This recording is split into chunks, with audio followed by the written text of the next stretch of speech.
1894, Varal, provincia di Versailles.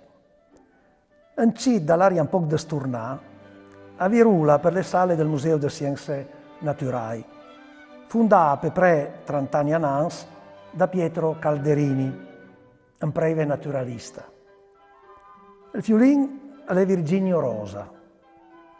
Dopo la morte di suo papà, con la mamma e il fratello, ha dovuto lasciare sua bella casa a Pinarel per tornare alla casota della mamma, in Valsesia.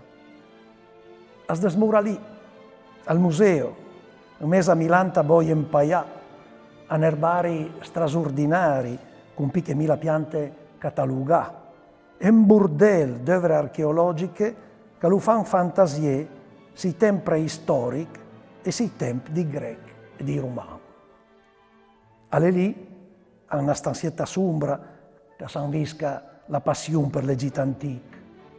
Il cid Virginio alle frappà da una mumia di gatto con cui i due slanghi e da varie altre opere che puso sua immaginazione verso Oriente. Alle un giovinotto furic e ampiota e viene a Turin per studiare.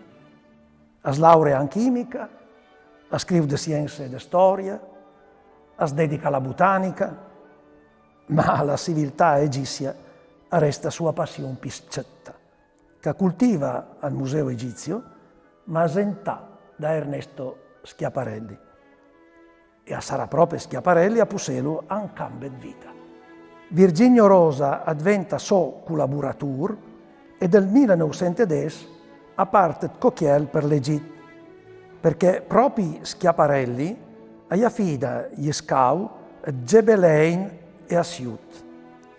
Ha poca esperienza, ma il direttore ha fiusa in sua formazione scientifica ben masentà e ha in sua buona mano di fotografo che sul campo ammira ben a tai.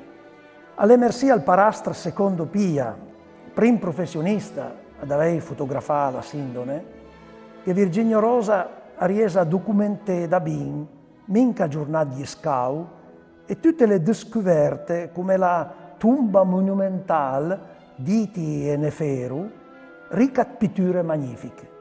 Ai suoi, queste mistà colorate, a conto, in tutti particolari, la vita e le cerimonie di Egitto antico. Nanza con la tomba sicura, a pensa al pare, al de là, all'Usendausin, lì, che via sutchier. Virginio le nome giù, da Johan Creus, e Curm, ed Maravia. I tempi di lavoro sono frandà, ma l'entusiasmo e il senso del dover che lo adressa, lo fanno in rallentare.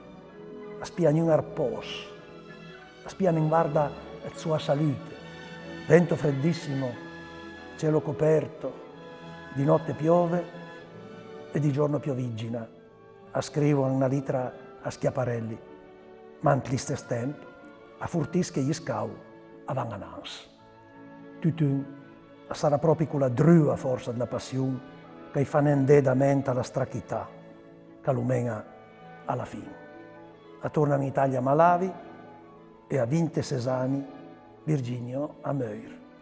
Lasciando come cadò a noi e al mondo testimonianze fiammenghe che ancora a conto un prese e misteri una civiltà che la fa la storia.